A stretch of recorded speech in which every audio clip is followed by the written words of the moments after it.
Maligayang panonood po ka-recap. Ang ating tatalakayin ngayon ay tungkol sa isang action thriller film na may pamagat na Unleashed. Kaya sit back, relax, at simulan na natin.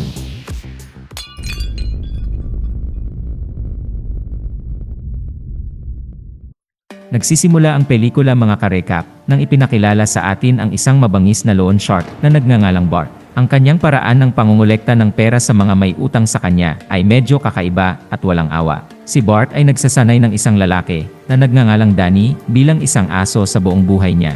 Bata pa lang si Danny ay ikinulong na siya, pinapakain ng dog food at sinanay na sumunod. Ang kanyang kapasidad sa pag-iisip ay kahawig sa isang bata dahil hindi niya alam kung paano magsalita o kumilos maliban sa kung ano ang itinuro sa kanya. Si Danny ka-recap ay may espesyal na collar ng aso sa kanyang lig. Habang suot niya ito ay hindi siya nakakapinsala, ngunit sa sandaling matanggal ang collar, si Danny ka-recap ay nagiging napakadelikado at mabangis at pinapatay ang sinumang gumugulo sa kanyang amo. Walang awa si Bart kay Danny at madalas niya itong binubugbog at nilalait. Ngunit dahil walang masyadong alam si Danny kung paano ang tamang pag-ugali ay iniisip niya na ang pang-aabuso ay isang uri ng pagmamahal. Isang araw, pagkatapos ng mahabang araw ng pambubugbog sa mga taong may utang sa kanyang amo, ay iniuwi ni Bart si Danny. Napansin ng isang lalaki na dumudugo ang kanyang noo at inabutan siya ng bandage. Ngunit napakawalang muwang ni Danny dahil hindi niya maintindihan kung ano ang gamit ng bandage na ibinigay sa kanya. Bumalik na lang siya sa kanyang hawla at nagsimulang suntukin ang punching bag. Mayroon din siyang aklat ka-recap sa unang baitang na ginagamit niya upang libangin ang sarili. Natuto siya ng ilang mga bagong salita at nagpakita ng malaking interes sa pag-aaral. Kinabukasan ay ipinagpatuloy nila ang gawain ng pagbabanta sa mga may utang. Isa sa mga target nila ay ang isang mayamang negosyante na maraming utang kay Bart. Hindi siya tulad ng mga tipikal na tao na nakakasalamuha nila dahil alam niya ang tungkol sa collar ni Danny.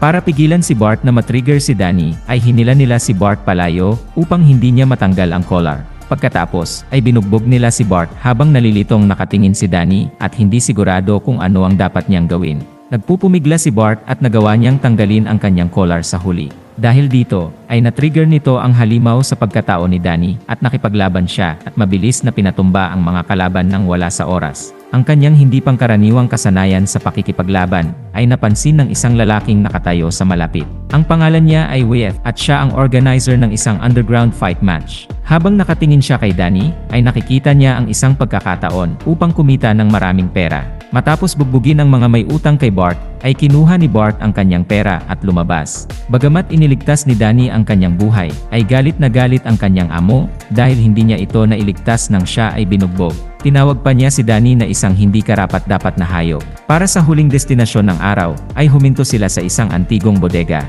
Para makasigurado na hindi na mauulit ang huling kaganapan, ay hiniling ni Bart kay Danny na manatili sa bodega habang pinagmamasdan ang isang alarma. Sinabihan niya si Danny na kapag matrigger ang alarm, ay sinyales ito na papasukin siya sa loob at tulungan si Bart at ang kanyang mga kasamahan.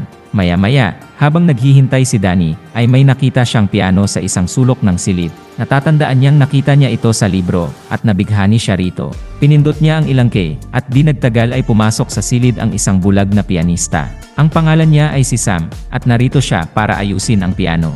Nang makitang interesado si Danny sa paglalaro nito, ay tinulungan siya ni Sam. Ito ay isang espesyal na karanasan para kay Danny dahil hindi pa siya pinakitunguhan ng may kabaitan sa buong buhay niya. Habang nagpapatugtog sila, ay walang sinasabi si Danny, ngunit ipinagpatuloy lang ni Sam ang pagtuturo sa kanya. Upang matulungan siyang mag-focus, ay hiniling niya kay Danny na makinig sa tunog ng orasan. Ito ay nagpapaalala sa kanya sa alarm na sinabi sa kanya ng kanyang amo na dapat ay panoorin niya. Nakita ni Danny na umilaw na ang alarm, kaya nagmamadali siyang pumasok sa loob at nakita si Bart sa sahig na nabugbog. Siya at ang kanyang mga kasamahan ay nagawang talunin ang mga kaaway, ngunit lubhang nasaktan sila sa proseso. Pagkatapos, bumalik sila sa kanilang base at sinigawan si Danny.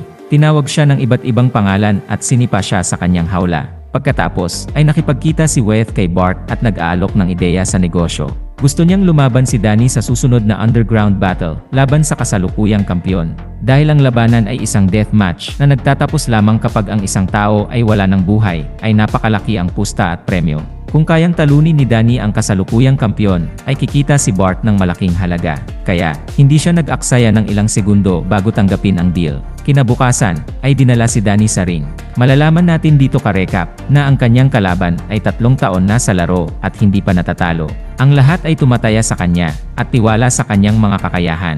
Ngunit nang magsimula ang laban, ay may 3 malalakas na suntok ang pinakawalan ni Danny sa kanyang leeg at napatay siya ng wala pang 1 minuto. Tuwang-tuwa si Weth na nakatagpo ng gayong bangis sa pakikipaglaban.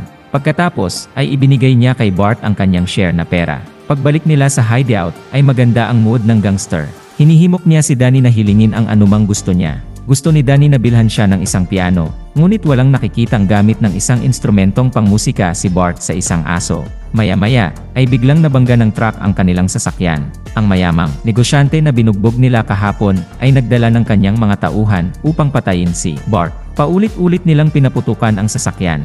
Dahil sa insidente, ay si Danny na lang ang naiwan humihinga pa at 1 bala lamang ang tumama sa kanya. Sa pagkakataong ito ka-recap, ay 1 na lamang ang kanyang mapupuntahan, at ito ay ang antigong bodega. Nahanap niya si Sam sa loob at nakilala siya sa pamamagitan ng kanyang mga yapak. Nawalan ng malay si Danny bago siya humingi ng tulong. Nang nagising siya, ay tumagal pa ng ilang segundo bago napagtantong nasa ibang kwarto siya. Dinala pala siya ni Sam sa bahay niya at inaalagaan. 2 araw na ring walang malay si Danny, kaya masaya si Sam na sa wakas ay gumising na siya. Sa puntong ito ka-recap, hindi pa rin sanay si Danny na tratuhin ng may kabaitan, at ang bagong kapaligiran ay nagpapakaba sa kanya.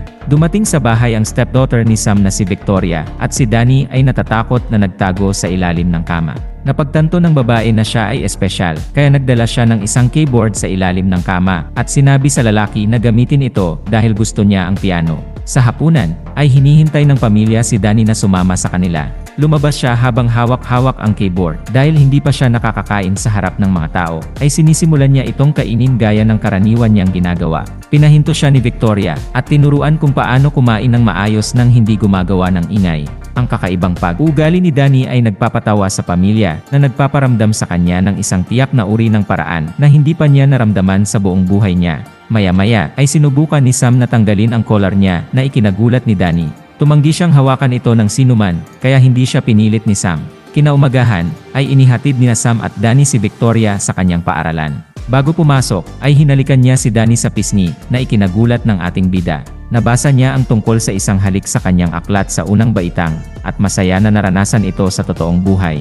Napansin ito ni Sam, at ngumiti sa sarili. Naitala rin niya na may masamang pinagdaanan si Danny sa buhay na nakaapekto sa kanyang mental capacity. Para matulungan siyang makihalubilo, ay dinala siya ni Sam sa isang grocery store at hiniling na makipag-ugnayan sa cashier. Bagamat kinakabahan, ay pinapanood ni Danny si Sam na nakikipag-usap sa mga tao nang may pagkamangha. Kinalaunan sa araw na yon, ay hiniling sa kanya na iuwi si Victoria mula sa kolehiyo. Kinakabahan niyang sinalubong siya at lumabas ang dalawa para kumain ng ice cream. Sa gabi, ay hindi makatulog si Victoria, kaya ginising niya si Danny at tinuruan kung paano tumugtog ng mga pangunahing key sa piano. Narinig sila ni Sam mula sa kanyang kwarto at ngumiti dahil sa wakas ay naging open na sa kanila si Danny.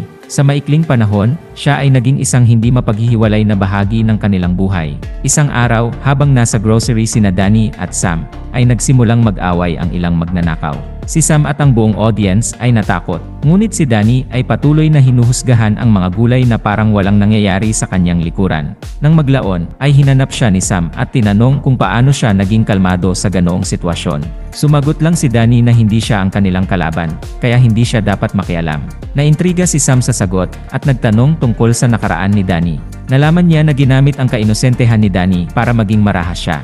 Sa mga susunod na linggo ay namuhay sila bilang isang masayang pamilya. Sa wakas, ay pinahintulutan ni Danny si Victoria na tanggalin ang kanyang collar at naging normal na din ang kanyang emotion. Pagkatapos, isang araw ay dinala siya ni Sam sa trabaho para ayusin ang isang piano. Habang nagtatrabaho sila na ayusin ang instrumento, ay ipinahayag niya na sila ni Victoria ay babalik sa New York pagkatapos niyang magtapos. Nasaktan ang puso ni Danny dahil maiiwan na naman siyang walang pamilya. Pero nilinaw ni Sam na isasama nila siya dahil bahagi na siya ng pamilya ngayon. Pagkatapos ng trabaho, ay binigyan si Danny ng kalahati ng pera dahil tinulungan niya si Sam. Excited siyang pumunta sa tindahan para bumili ng regalo para sa lahat. Ngunit sa kanyang paglabas ay nakasalubong niya ang isang lalaki na dating nagtatrabaho kay Bart. Ibinunyag niya na buhay pa si Bart at hinahanap niya si Danny kung saan-saan dahil siya ang source of income niya. Pumayag si Danny na sumama dahil gusto niyang malaman kung sino ang kanyang mga magulang. Sa sumunod na eksena ka-recap, ay nakita muli ni Danny si Bart at nagtanong tungkol sa kanyang ina. Sumagot si Bart na nakita niya si Danny sa gilid ng kalsada at hindi na nag-abalang hanapin ang kanyang mga magulang. Pagkatapos nito, ay dinala si Danny sa isa pang death match. Pinasuot sa kanya ng kanyang amo ang collar at pagdating sa lugar ay hinubad ito. Laking gulat nila nang malaman na hindi na gumagana ito kay Danny. Nang tumanggi si Danny na pumatay ng sinuman, ay itinulak siya sa ring kasama ang isang mapanganib na kalaban. Inatake niya si Danny ngunit hindi siya gumanti. Para maging kawili-wili ang laban, ay mas maraming manlalaban ang pinapasok sa ring. Ngunit, kahit na brutal na binubugbog siya, ay hindi lumaban si Danny. Di nagtagal, ay natapakan ng isang lalaki ang kanyang kamay, na naging dahilan upang ma-activate ang dating pagkatao ni Danny. Nagbalik ang kanyang dating mabangis na pagkatao, at napakadaling tinalo ang maraming kalaban. Sa pagtatapos ng araw, si Danny ay binugbog at itinapon muli sa kanyang hawla. Sa ibang lugar, ay nag-aalala sina Victoria at Sam sa kanya, ngunit walang ideya kung saan siya hahanapin. Nang wala ng tao sa lugar, ay lumabas si Danny sa hawla at nakahanap ng isang grupo ng mga larawan sa workstation ni Bart. Nakilala niya ang kanyang sarili sa isang larawan, kung saan nakaupo siya, kasama ang kanyang ina sa harap ng piano. Inatake niya si Bart at tinanong siya tungkol sa kanyang ina sa huling pagkakataon. Ibinunyag ng lalaki na siya ay isang adult worker na naging escort niya sa loob ng maraming gabi.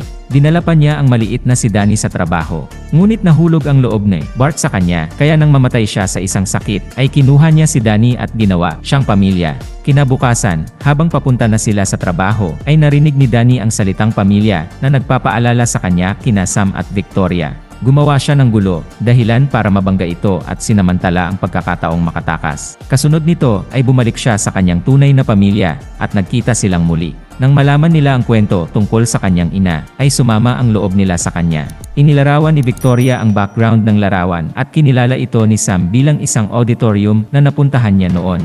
Para malaman pa ang tungkol sa ina ni Danny, ay pumunta sila sa auditorium.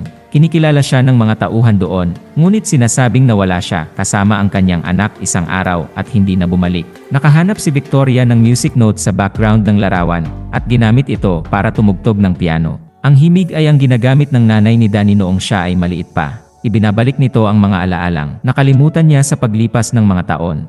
Pagkatapos ay ipinakita sa atin ka-recap ang isang flashback ng kanyang ina na isang musikero na kapos sa pera. Kaya naman humiram siya kay Bart ng pera at ang kapalit ay ang kanyang katawan. Palagi niyang itinatago si Danny sa negosyo hanggang sa isang araw ay nalaman siya ni Bart. Nang tumanggi siyang makita niya ang bata, siya ay pinatay at si Danny ay kinidnap. Matapos mabawi ang mga alaala, ay napagtanto ni Danny kung gaano kadelikadong tao si Bart. Kaya, sinubukan niyang paalisin sina Sam at Victoria sa lugar. Ngunit bago sila umalis, ay dumating si Bart at mga kasamahan nito sa apartment building ni Sam. Itinago ni Danny sina Sam at Victoria sa kanilang aparador para sa kanilang kaligtasan bago tumakbo palabas upang labanan ang mga tauhan ni Bart. Nakaharap din niya ang isang lalaking nagngangalang The Stranger. Isa siyang attacker na binayaran ni Bart na magaling din sa pakikipaglaban tulad ni Danny. Nagkaroon sila ng matinding away na nagtatapos ng mahulog ang lalaki sa bintana habang ginagawa ni Danny ang lahat para iligtas siya. Sa huli, ay hinabol ni Bart si Danny at nalaman kung saang apartment siya dating naninirahan. Nagbanta siyang papatayin sina Sam at Victoria kung hindi siya lalabas. Kailangang sumuko si Danny para mailigtas ang kanyang mga mahal sa buhay. Ngunit nang makalapit siya kay Bart, ay inatake niya ito at galit na binugbog siya. Si Sam at Victoria ay lumabas sa aparador para pigilan siya dahil alam nilang hindi siya mamamatay tao. Nang kumalma na ang lahat, ay nagyakapan ang tatlo. Kasabay nito ay dumating ang mga pulis at inaresto si Bart dahil sa napakaraming krimen na kanyang ginawa. Sa huling eksena ay dumalo sina Danny at Sam sa isang piano recital kung saan nagtatanghal si Victoria. Sinabi niya na ang kanyang tugtugin ay nakatuon sa isang espesyal na tao at gumaganap ng kanta na tinugtog ng ina ni Danny ilang taon na ang nakakaraan. Pinagmamasdan siya ni Danny ng may pagtataka at napaluha. At dito nagtatapos ang pelikula mga karekap. Kung nagustuhan nyo ka-recap ang movie recap natin ngayon, ay inanyayahan kita na mag-subscribe at pakipindot na din ng notification bell para palagi kang updated sa mga susunod naming videos. Maraming salamat sa panonood. Cheers!